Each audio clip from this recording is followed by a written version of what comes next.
Hey folks, before we begin today's episode, I wanted to let you know I'm open to new opportunities this summer and fall of 2024. If you're looking for someone who has an expertise in Swift, whether it's iOS, watchOS, TV, Vision, macOS, or server-side Swift, reach out to me. You can find me at brightdigit.com and you can reach out to me there, or you can just email me, leo@brightdigit.com. Thank you so much, and I hope you enjoy the rest of today's episode. Welcome to another episode of Empower Apps. I'm your host, Leo Dion. Today, we're joined with Chris Eidhof. Chris, so happy to have you on. Thank you for coming today. Yeah, thank you. Thank you for having me. So great. For people who don't know who you are, I'll let you go ahead and introduce yourself. Sure, yeah. I'm Chris, and I've been doing iOS development since iOS 2. Somewhere around iOS 3 or 4, I thought like, oh, we're over it. Like this was it. And I never guessed I would still be here doing iOS and Mac and Swift and all of that stuff. Um, and yeah, so at some point I started UIConf, a conference in Berlin, and out of that came Objective-C.io, a magazine we ran back in the day for 2 years, and then we started writing books. So we is Florian and Danielle and me, the, Okay. the the creators of Objective-C.io. And then then at some point a video series called Swift Talk, and um, my most recent project is the SwiftUI Field guide. And but I've been in the community for a long time now, I think, and really enjoy it. Really enjoy the people there, and Yeah, and I that's love the me. work you've been doing on Objective-CIO, Swift Talk, and all that stuff. It's been fantastic. When did you start writing like educational material? What year would you say? Yeah, this was I think 2013. So we started UIConf, the conference, because I really wanted to go to a conference, but in Berlin there was none except for German speaking ones, and I'm not a native speaker, and so I wanted to go to an English speaking one, and so I had to Okay. organize it. And then the day after the conference, there were a couple of us sitting outside, feeling guilty because we were just chatting and not participating in the hack day.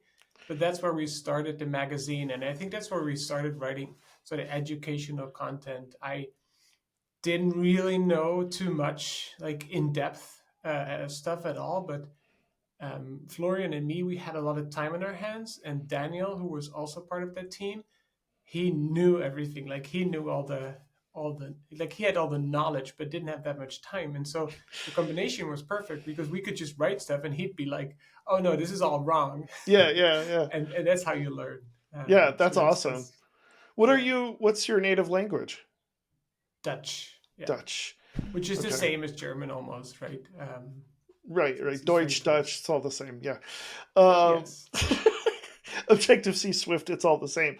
it Yeah, is. so it's funny that you said 2013 because I was like the year before Swift came out. And like you must have been Yeah, like, oh, we started this domain objective-c.io, and now like there's a new language out. yeah. Uh, Somebody immediately grabbed Swift.io, and then we stuck with the name, and so it we works. write these books, right, like about Swift, and I've heard of people not buying the book because the first thing on the cover is Objective C, and like it makes people not want to buy the book. But it's Yeah, fine, their loss. yeah, exactly.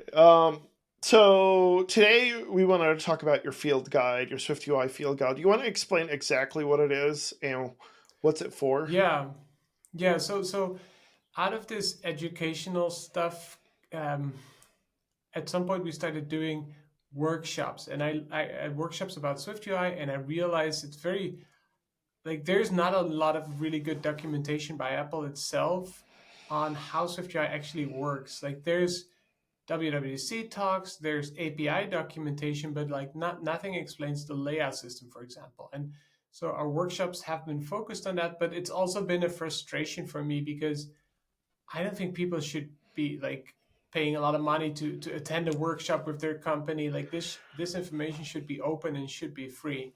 Um, And so that's why I created the field guide. I wanted to create a resource where people can read about the layout system, understand it, link to it, to send it to their coworkers or whoever needs it, and also play around with it. And there are a lot of these really good explainer websites out there these days, and I got really inspired by that. So for example, if you want to look at the padding modifier, I made it so that in all the examples, like if there are any tweakable values, you can adjust them with a slider. And I picked that up somewhere in a talk. I don't know if it was Brett Victor or one of these people Right. who's really good at this. And by having a slider, you can go through so many intermediate values in such a short time that you really get a feeling, hopefully, for how this stuff works. And yeah, that's what I've been really focusing on trying to explain some of these topics in a very visual way. Right. That's hopefully fun to interact with. When it comes to the field guide, so is the field guide completely free for anyone to consume? Yeah. Yes. So currently it's completely free, and I think I would like to be able for this to be a project that can carry its own weight so that it pays for itself, right? Right. I think it's a big loss machine currently every month, but we'll get there at some point. I think I wanted, like, ideally I would like to give away as much as I could, but of course I need to pay the bills as well, and Right. I have 2 kids, and so Yes. I need to make sure that it can sustain itself. Yeah, that makes total sense. So what do people not know about the layout system that they should know? Yeah, I think it's the mechanics of how it works. So I'll have people in my workshop who've been doing SwiftUI in production for like 2 years, and they know how to use it, right? And so they can get their stuff done, and they can make it work, and then it doesn't work, and then they have like this repertoire of tricks that they can apply. Like you could try maybe a fixed size or Geometry one reader. of these things. Geometry Right, reader. Just throw geometry that in, reader. it fixes everything. Yeah, see if that works, or maybe I could use an alignment guide, or maybe not. Like I don't really know, Yeah. and so that's my experience, that people come in with like a pretty sound understanding, but not really at the core. And it's actually really simple, the whole layout system. It's this dance of a parent proposes and a child responds, and this almost the only thing to it. And then every view responds in a different way to the proposals. Okay. And so just the idea of that, I think, and the fact that you take your Swift code and that gets turned into a tree, I think is either a complete eye opener, or it finally helps people to make the whole thing click, right? Like they know this, but they don't really, and then I can show them the last final bits, and then it all makes sense. Like that's very rewarding if that happens ever during teaching, and so that's what I noticed, that people just often don't really understand, and hopefully this will help. When did it click for you that you were like, I get this. Now I know how to Oh, communicate this to other people? no, there's no one moment. Okay. But I can tell you there's a few moments where it sort of started making a little more sense. Like I remember at some point we were writing the first edition of Thinking in SwiftUI, and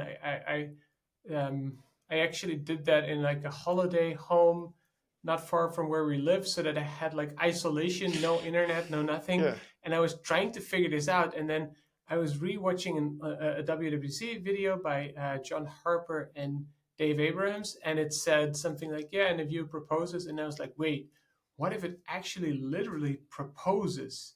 Like, how would that work? And then I started to figure that out. And what really helped me to actually understand is trying to replicate that by implementing myself. And so that really started to, like, doing more and more of that really helped me to get that click effect. Before we get into kind of the more in depth of what that means, what was your background as far as design and development before SwiftUI? Yeah, So UI I kit, started like obviously, but like what else have you right. where did you do besides that? Yeah, I used to do web development, so mostly actually PHP and mostly backend stuff. When I was younger, like a teenager, I would do like the whole thing, right? Like HTML, CSS, PHP, everything, and the So design, and like make no money, but okay. like we would build websites for like local companies, Yeah, yeah, and yeah. then Um I went to university, and there it was super Haskell heavy, and that really, oh, interesting. yeah, enlightened me. Like I did my master's trying to like I came in with the question: is this Haskell thing actually something you could take seriously? Like, is this a real thing, or is this just a toy? And it turned out to be real. And like we had this. This was the coolest thing ever. We had this group of students that were super motivated, and so we were it was very contagious. Like we were all like really getting into it, and like going to conferences and trying to one up each other all the time. And the learning, In yeah, in Haskell? Haskell, and the learning in those 2 years was Okay. so intense and so amazing.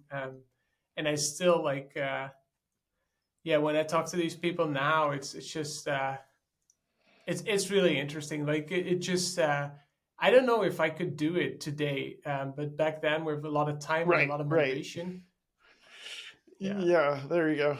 Yeah, exactly. So the reason I was asking is because I think like one of the things you go into it, Swift UI, you're already your preconceived. I've talked about this before. When it comes to education, one of the biggest problems is those of us who are experienced come at it with different mind models of how things work. If you were doing UI kit, like you kind of had a you had a specifically UI kit understanding of how layout would work. And like for me, it's either that or it's going to end up being CSS, right? Because that's like, I still do the occasional web development yeah, stuff. And I've done a lot of with like CSS and how CSS talks to like parents and children, all that stuff. So I feel like that's like one of the big, not necessarily blockers, but like paradigm shifts you have to like let go is like how SwiftUI does it differently than oh other yeah, systems do. You know what I mean? yeah. No, this is literally why we called our book "Thinking in SwiftUI," because it does not really matter how good you are at UI kit, you can transfer over almost none of that knowledge to SwiftUI. So there is no auto Right. layout. There's no, the state system is different. The animation system is completely different. And so And it's all UI kit underneath, but like it's SwiftUI, and I think Paul has said this, is like SwiftUI is just kind of like a series of instructions, and then each operating system draws it like in whatever language it uses underneath the AppKit UI kit, yeah, whatever. yeah, but And it's more like a markup in a sense with the DSL and it everything. is. And I wonder if at some point, like, so clearly UI kit will be there, and is necessary, like the whole UI view Right. representable. But like for a lot of the basic components, they could just pull out the rug and re-implement those in SwiftUI without us noticing, right? Like in theory, like Right. it Right. doesn't need to stand on top of UIKit. I think it could move Yeah. towards being sort of its own thing, and everything is SwiftUI, and then it integrates with UIKit if you choose to. Yeah. I'm not. I feel like I haven't been in the industry long enough to see Apple actually do that with the API, where they're just like, you know, everybody was using Cocoa or whatever, and it's like all of a sudden you have to go to AppKit, and then eventually everything is an AppKit. So yeah, I'm sure that's kind of like the long term plan. I don't know. Um, Yeah, but yeah, it would be interesting to see like them actually pull the rug out and be like everything's now yeah. SwiftUI, and I that's mean, it. I don't know if that's going to happen. I have no idea. I think they could, and Right, right. but let's see. Maybe maybe they cannot. Like in theory, they could. I would say 5 years, 10 years. Like it's gonna take a while. Like it's not gonna happen anytime soon. Yeah.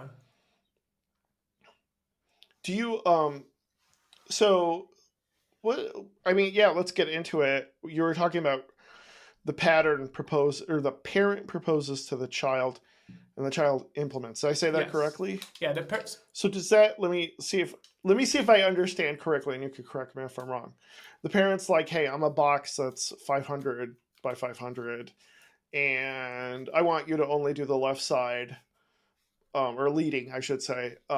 Is that like how it works? And the child's like, no, I think I want to be bigger than you, and I'm going to be 800 by 500, and the child can just do whatever it wants. Is that Yeah, correct? almost. So the parent proposes, Okay.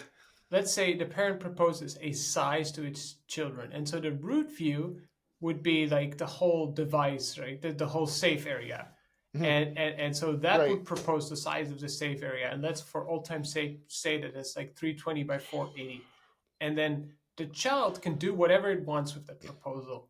And so there's different behaviors. If you have an app that's only a rectangle, like let's say a yellow rectangle, it's going to fill up the entire safe area. So in in other words, what it does, it just takes the proposal and returns it and saying, hey, that's my size.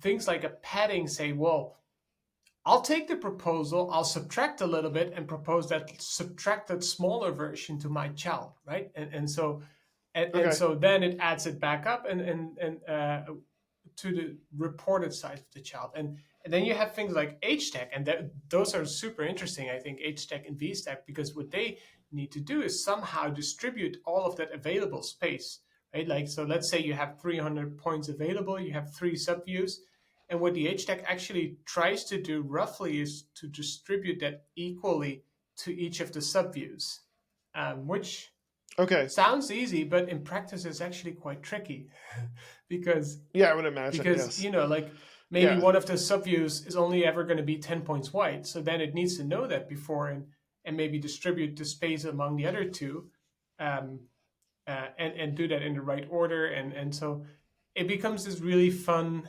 dance, and the reason I think why we need to understand it is mostly we don't, and then we get into trouble because it doesn't do what we want, and then all of a sudden, like, you need Yeah. to fill in the knowledge and understand what happened there. Are there like protocols or something available that would let us do this ourselves so that way we can actually see it in action? If you know what I Yes. mean? Yeah, so the layout protocol does this. So the layout protocol lets you do exactly that dance, and it got available in iOS 16 and sort of Hmm. the macOS release that came with that. And it'll let us write our own layouts. And it's the first time as SwiftUI developers that we saw the proposed view size struct. And you can actually do layouts that are completely no-op. So they just forward everything and return everything from their respective Right. children. But you can print stuff. And this is how you can visualize or introspect what's happening there. So if you do like this no-op layout and wrap every HTech child in that, you'll see that the HTech proposes 3 times to every single child to figure out like flexibility, and like then it does the final proposal. Right. Right. It's really fun. What other quirks that you think people don't know about how the layout system works in SwiftUI? Hmm. Or that, or not quirk, but necessarily that doesn't meet the expectation of what the typical SwiftUI Yeah, developer I think thinks. a lot of people. So there's maybe 2 things. A lot of people seem to think that this gets translated into constraints or into auto layout, which is not at all what happens. Like it really is. Does SwiftUI just tell directly the UI kit, this is exactly what I want you to do, and don't shut up and just do it, kind Right, of? or not even UIKit, like a rectangle or a text. I don't think that that's UIKit anymore. It's just it. Oh, okay. Yeah. So the thing we see on screen, I think, is I think they call it a display list, and it's like literally the list of views that needs to be displayed with their respective frames, so that their position and size. Okay. And so the Okay. whole thing that SwiftUI does is like everything with the layout system and whatever the animation system, just to get that display list out. And yeah, as for the things that people like, another thing that I don't think many people understand is that um, when SwiftUI proposes, either of those dimensions, so either the width or the height, could be nil. And that seems like a funky edge case, but it's actually really important to what's happening underneath. So a nil proposal means that the view can become its ideal size in that dimension. And so if you propose a nil width, it basically says like become your ideal width. And this is used everywhere. So there's the dot fixed size modifier, and Hmm. and that does that for you. It sends you a nil proposal. And also in the scroll view, if you imagine like a vertical scroll view, right? You have so much space available, like almost infinitely. And so Finish. this the Yeah. vertical scroll view will do a nil height proposal and tell each of its subviews like, hey, become whatever height you want to be, right? Like become your ideal height. And it's the same for aspect ratio. The aspect ratio modifier uses this to figure out the underlying aspect ratio, and so there's a lot to that. And then I think the other thing that people maybe don't really get, and who's, I mean, that's so understandable, is that um, the whole the code that we write gets turned into trees, and like that tree is super important for the order of proposals and the order of everything. And but that's Okay. maybe a more fundamental thing than just layout. Yeah. Do you two questions? How do lazy collections work? So we have a lot of these like lazy grids, lazy stacks. How do those work and how do those affect the layout system? I don't know how they work. Like I can tell you, how I can describe you like what my mental model is of them. But obviously, like Okay. I've never looked at the source code, so I wouldn't really know. I can only, well, I mean, I can tell you how they work. I don't know how they are implemented. So Okay. the That's what I meant, I guess. yeah, so let's say if you have like a lazy V stack, it's not going to be lazy at all unless you have the specific combination of a scroll view with a lazy stack, and then like let's say a for each in there. And Yeah. what it's going to do is it'll try to create only the subviews that are necessary to fill up the bounds of the scroll view. So not the whole region, but like if you scroll to position Y is 100, then it doesn't need to render the first few views, only like everything from position 100 onwards. And so it's very similar to a UI table view for those that are familiar with UIKit, in that it just I think it creates the views lazily, um, and in order for that, the views need to be lazy. So if you have like a scroll view and then a lazy V stack and then a bunch of static views, I don't think SwiftUI could create those lazily.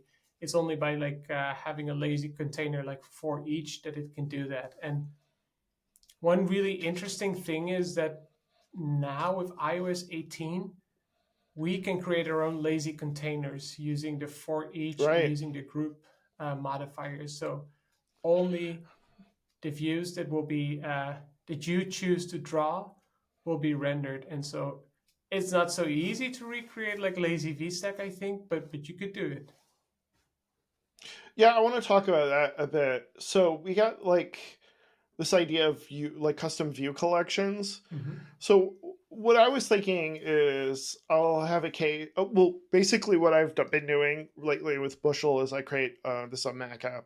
So is I create like a kind of a view page. No, yeah, page view controller.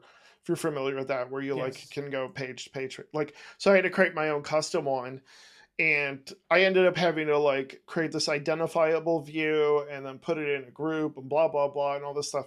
This is like I'm not going to need to do all that stuff anymore with the new view collection stuff. Is that correct? I think so, yeah. I think you still might need to make sure that you have stable identity for your views, but you can build your own page view out of the new group and for each stuff. And so I think Right, right. and you could make that lazy, so you could only display like the current page. So I did something similar, like a almost like a low tech version of cover flow, where it displayed like Okay.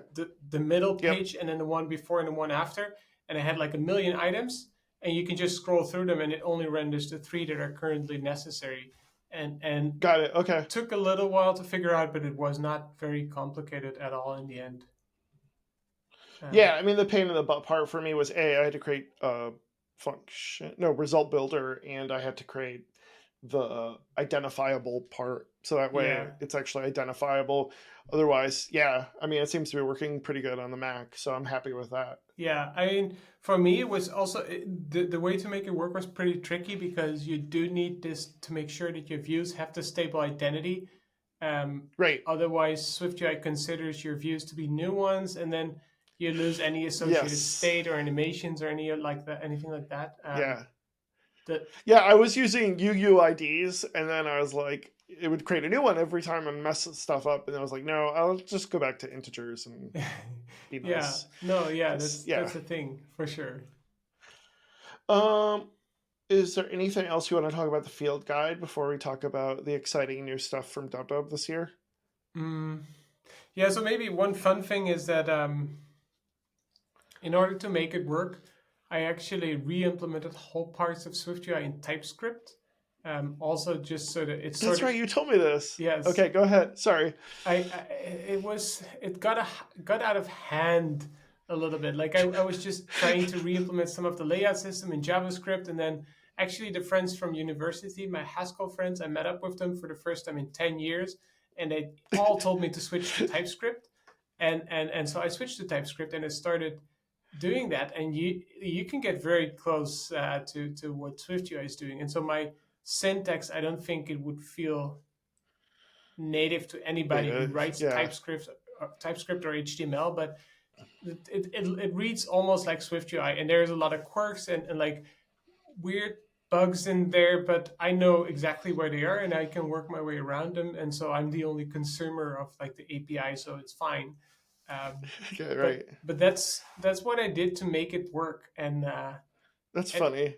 and if you look at the website, I think it looks, hopefully, it looks mostly pretty simple, like not very complicated, but almost everything that's interactive there, like the whole explanations, for example, on the HTech page, this is all sort of fake SwiftUI, which made it possible for me to iterate that much quicker. Like all the Right. animations, it's all my fake SwiftUI implementation. That's amazing. That's awesome. Uh, so yeah, let's get into it. Besides view collections, what else was your favorite thing from DubDub this year concerning SwiftUI? Um, yeah, I think that I really like that. I think I like the animations talk a lot by Rob and Philip. Um, like that was such a good talk and such a fun thing to watch, and like and so they showed, I think, a lot of my favorite things. Like there's like now the color mixing. I think it seems like You talking about the gradients? yeah, so you can mix colors yourself now, where you can say like I Okay. have like color A and color B, and I want to interpolate between those, and you Oh, can do okay. that Yeah, yeah, yeah. in like the OK Lab color space rather than RGB. And I think the gradients do this as well, like even linear gradients. Um, and Okay. and and then yeah, the whole mesh gradient stuff looks awesome. I think everybody was on Twitter was writing mesh gradient editors immediately. So like, I don't get it because I mean I get it. Like mesh gradients are cool, but like, what's the use case for them besides they look cool? Not that that's a bad thing, but I mean like, what is there a specific design pattern where that's like Maybe people are I gonna don't go a little? know. Okay, okay, I think they just look cool, and they like it's hard to do this without a mesh gradient. And actually, right, one right. thing I am really excited about is that almost every, or not almost everybody, but a lot of people will now be able to move towards iOS 17, last year's release. But That that makes a big difference. it Yeah, makes a big difference, and then we get shaders, and I really I don't understand shaders well enough. Like, but I think those I understand them well enough to know that it has a lot of potential, and so my thought was that mesh gradients would be pretty easy to implement using a shader. And like always, it's probably one of these things that's maybe easy for the first 80%, and then to get it right, it's like a year more of right. work. Um, have you done anything with metal, or have you even to have the No, desire to. no, Okay, no. because that's I where that wish. stuff really gets in, right? Yeah, Um, it's too hard for me. All the math and all the matrices. I picked up a book on. I had like funny thing. I have it lying right over here. I picked up a book on matrix and linear Matrix algebra math, and all of that stuff. yeah. Yeah, I don't but miss that stuff. Yeah. I would want to understand it better, but I don't. Okay, so let's go over some of the things we got with SwiftUI this year. There's a new tab experience for the iPad. Do you have an opinion on that at all? I know I've not owned an iPad for what is it, 10 years maybe, and Yeah. so no, I don't really like. I I got so into like all the little details in SwiftUI that I consider those things to be sort of more platform than SwiftUI, and so I feel like it's out of scope for what I do. Like I struggle No, I get trying to it. understand all of the like the fundamentals of SwiftUI even, and like Yeah. yeah, I I think mean, it's cool, and I think it's been a long time coming because I think people don't really use tabs as much as they used to anyway. So it makes sense that they bumped them up to the top and kind of put them out of the way, which I kind of like. yeah, Um, yeah, I think. so, okay, go ahead. Oh no, I was gonna say like maybe one thing so there's maybe two things that I really enjoyed that were new is that sort of the macro that we now get for Entries, you adding mean? things. Sorry. You mean entries? Yes, yeah. For we get this for environment values for what else is it like all the trait stuff like the layout values and Yeah. it's just so much nicer. Like it's so much work to type in So an environment much. key. There's like so much in Bushel. There is so much boilerplate code I for know. Yeah. environment. Like I created so many environment values, and it's like copy paste. There you go. It's not perfect for a macro, honestly. Like it makes total sense. Yes. Yeah, that's awesome. Unfortunately, I won't be able to use it. Well, I guess could I use it? I think you could. Because Yeah, I think it'll because back it's deploy. got yeah, because it's a back deploy, because it's a macro. It's not like it's a new Exactly. API. So yeah, technically I Yeah. could use it. Yeah, Yeah. and even if you couldn't, So you could write your own macro and like do your own right, version of it. right, Um, exactly. it's like this would be a very good starter macro to write also for people who want to get into it. I've been Hmm. doing a little bit of macro development and I found it very hard. Just so much Yes, boilerplate. it is really hard. Swift syntax is really hard. Yeah, I Yeah. agree. Um, And but maybe that's a one perfect other. one, like you said. Yeah, no, it is. Yeah, and I was going to say one other thing that I enjoy that they added is the new geometry change thing, where you can measure the geometry of a view, and like this is the stuff we would always teach in our workshops, where you do like an overlay and a geometry reader and a color clear and a preference or an on change or something like that, and that Right. all of that stuff got so much simpler now. If you want to just measure a single view, you can now do that in like 2 lines instead of like 6 lines and a preference key. Right. Right. Yeah. Yeah. Have you done? Is there anything? Well, so there's the new Swift. Speaking of macros, there's the new Swift preview macros for like data, like test data, essentially. Um, Oh that yeah. that looks awesome. I still have issues with trying to get previews to work half the time, but You do, yeah. hopefully, yeah. They work for me, but I'm not a typical developer because we always make like new projects and like Right. um and so my projects are typically not very big and like for small projects they work great. And I think um I mean it does take a little bit of setting up, so uh I think you want to keep your previews very simple in the same way that you want to write code that's easy to unit test, where Yeah. if your previews need a lot of dependencies and like networking and all of that, it's just not really worth it and it's hard to use. But if your previews can be super isolated from that, then Right. you One might hundred be able to percent. make it work for you. Yeah. You sound just Brandon said that when he was on here. He was like, yeah, if you can like previews and unit tests all, like if you can separate your dependencies out, it's going to make it a lot easier for you in the long run. Exactly. Yeah. Um, have you done any widget stuff?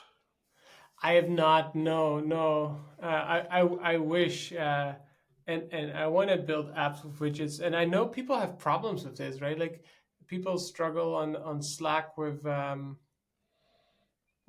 getting the widgets to Having him work because it's update and having him because you can interact with him at least since the last version, I want to say. yeah, maybe yeah. Yeah.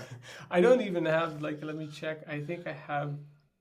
I don't know. I don't have any widgets on my phone. Even I'm super Oh my gosh. Not even a behind photo on. of your kids? Come on.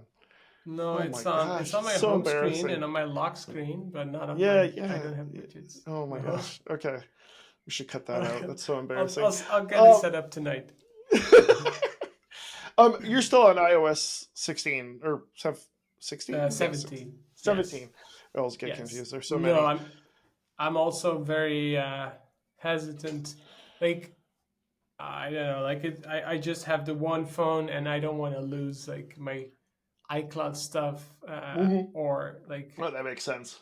Yeah. and yeah, and it's the same with. So I use Guri Rambo's virtual machine thing, so virtual body, to test Yeah. out the new version of macOS, which was awesome, and it worked super smoothly. It's absolutely worth it. We should link to that in the show notes, like No, we should virtual link to body and Bushel. Why would I want to link to Virtual Buddy? That's my oh sorry. competitor. Oh my gosh, Chris. Yes. Um, No, I think there's it's a big world out there, and everybody. right, And right. yeah, but I really wanted to test out the AI stuff in Xcode, Yes. but that doesn't work in a Oh, virtual machine. oh yeah, because okay, that makes sense. Yeah, it's cool. It's fine. I don't I've know. so I've I haven't been been super impressed with it, but I also haven't been like disappointed in it. I'm just like, it's better than what we had before, but yeah, I know people are gonna hate this, like some people are, but I've used Copilot a whole bunch in yeah. Visual Studio Code Well, for if you've been doing TypeScript, and it's TypeScript, yeah, exactly. awesome. It's It is so totally good, awesome. Yeah. Yeah. and So I build like web front ends for my apps and I use TypeScript and it's awesome. That CSS, HTML. Yeah, yeah, that is Chris, you're gonna be disappointed with the new stuff okay, because yeah. compared Let's to see. Copilot is much better. Now, obviously Copilot like has the entire database of all the code on GitHub at its disposal, whereas the Swift Assist stuff is not for good privacy reasons. Right. So you get what you get. I mean, so yeah, So my favorite moment was when I actually have like I don't know like 7 or 8 different re-implementations of SwiftUI that all do a different part, right? Like maybe the H tag layout, or maybe one has like the state system or the animation hmm system, and all are sort of broken in their own way. But I took my H tag layout algorithm in Swift, and I pasted it in my TypeScript file because I wanted to port it, right? And I wanted to have a reference there. And I started typing, and Copilot translated that whole algorithm for me yeah, line by line yeah. from Swift into TypeScript, and it was like so good. That's And amazing. and Yeah, and I don't trust it to write my code. I trust it to help me write my code, and I don't feel like you could let those things like write code and then just run it. Like I review every single line, and I try to really understand it. could Um, you imagine yeah, if we had like a Copilot for writing macros? Do you know how much easier that would be? Like that would be a yeah, that would perfect be nice. example of like where code, because there's just like you said, there's so much pre-code that like you have to do over and over Yes, again for Swift syntax, and it's like if you could tap into like chat, if ChatGPT had knowledge about how Swift syntax worked, that would be amazing. That's a free idea for anybody who's watching or listening to this yeah, episode that would be because awesome. yeah, yeah. So yeah, definitely if you want a good VM app, you want Bushel. If you want a not that great Yes. VM app, try Virtual Buddy by Geek. I'm just kidding. I've not used. I'm sorry. I haven't used Bushel yet. So I'll put in a good word for Virtual Body, and I also use more competitors. But Yeah, yeah. Um, what was I gonna say? Uh, so the only other thing I had from SwiftUI this year was scroll position. Is that what's your yes. opinion on that? Like, I know a lot of people wanted it. Is it that helpful? Yeah, I think we could if you know the tricks, you could do a lot of that stuff already.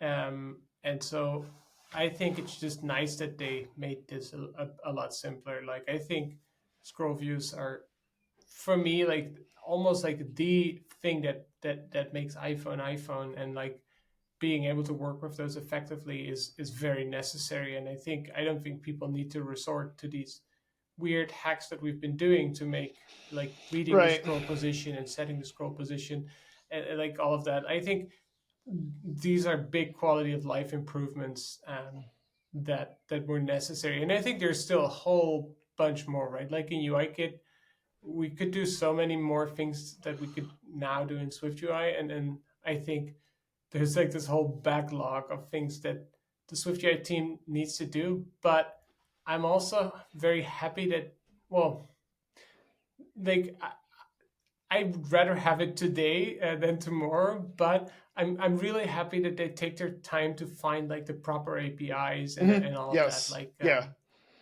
Yeah. I'd rather have the feature then maybe a little bit later and then have it done well than rush it out. Um, at least that's what it feels like to me. And other people might have a different opinion there, but yeah, I want to I look something up real quick. I forgot who. I think I think I forgot who did the talk. If it was, uh, yeah, uh, Marin had a really good talk at Swift Heroes when I was there last year about like building is Swift UI production ready. And one of the things that he had in his slide was some of the crazy names for methods in uh UIKit, and how yeah. like you're talking about taking your time. Like with UIKit, there are some really wild names for like methods. I'll post a link to the video, but it's pretty hilarious. And like, Yes. thankfully, they're not taking that approach with SwiftUI. They're taking their time with it. And I No, think I there's a lot of benefits to that. Yeah, and like the whole production ready is also like a big topic, right? There are still people going out today uh, complaining about this, and I think if I'm much faster with SwiftUI, and yes, there are things that I cannot do today, but that's okay. I can always drop down to UIKit or AppKit, and Yeah. like the iteration speed that you get is amazing. The weird thing to me about SwiftUI is that with UIKit, you could sort of like you move along and then you hit a roadblock and you conquer it and then you go and then you continue, and then sometimes the roadblocks are a little bit bigger. And with SwiftUI, it feels like you're moving along much quicker, but then when you do hit a roadblock, it's like a massive brick wall, and Right. and Right. and it's a bit harder to 100%. climb. Or yeah, that's like a big difference. Like if it doesn't really do what you want it to do, then it can be definitely a bigger challenge. I do want to talk about that a bit, which is you mentioned dropping down to UIKit. How does that affect the layout system and working within the framework of SwiftUI? Because we all have to do it at some Yeah, point, or AppKit in my case. Yeah, I think it's quite similar. Like now we can for our representables we can use also something we can implement size that fits. I think Okay. if I'm not mistaken, and there we can basically write our own logic. I can quickly look it up, but there we can write our own. Yeah, you can implement size that fits for a view, and then you can write whatever logic you want. So you could query your UI view.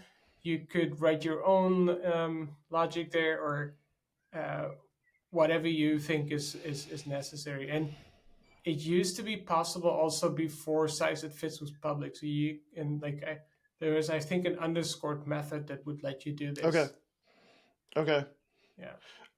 Speaking of underscore methods, have you used any of the print changes stuff to track like your views being redrawn? Do you know what I'm talking about? Yeah, yeah. No, that's necessary, and like the self that underscore print changes is what you mean, right? Um, yeah, I've used that. I don't use it that often. Like I typically write my views. I think I know why they re-render. Okay. I'll add print statements a lot to see if that's true, but like Well, that has often more it's to do not. with how the data changes underneath and how it then triggers a redraw. It's not necessarily a layout thing, right? Exactly. Yeah, yeah, yeah. Okay. This is only about tracking why a view re-renders. Right, right. And yeah, no, I use that. The other underscored methods I used to use were the variadic views ones, but that's what we now get with group Group, right. subviews and for each subviews.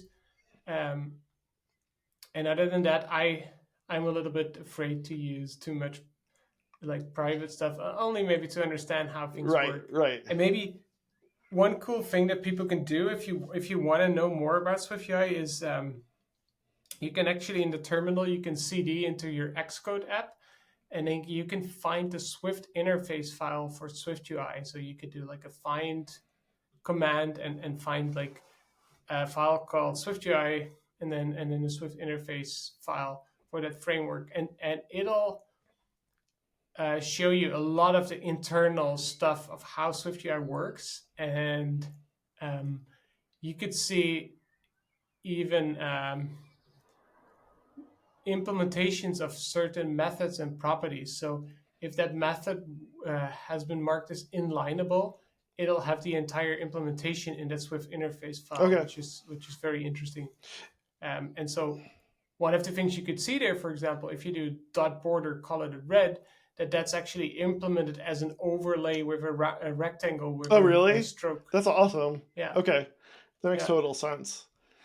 It does, yeah, but once you get it, right? Like, Yeah. Chris, was there Yeah. anything else you wanted to talk about before we close out? No. Thanks for having me. And yeah, if people are interested, check out the SwiftUI Field Guide or any of our books, or if like yeah, and I hope that's helpful. If anybody listens and has questions about these things, let me know. I'm easy to find, and my email address is easy to find, and then yeah. Cool. Thank you so much, Chris. You're Chris at m.ob objective-c obj objc.io. We'll have links to Yes. all your stuff in the show notes. Thank you again. This was fantastic. It's been awesome. People can My pleasure, Leo. people can find me on Twitter at LeoGDion, LeoGDion at c.im, on Mastodon. If you are, my company name is Bright Digit. If you're looking for help with any of your apps, reach out to me. I would love to see what we can do for you. If you're watching this on YouTube, like and subscribe. If you're listening to this on a podcast player, please put in a review. If there's something you want to hear about, reach out to me. If you want to come on and be a guest, I would love to have you on. Thank you, everybody, and have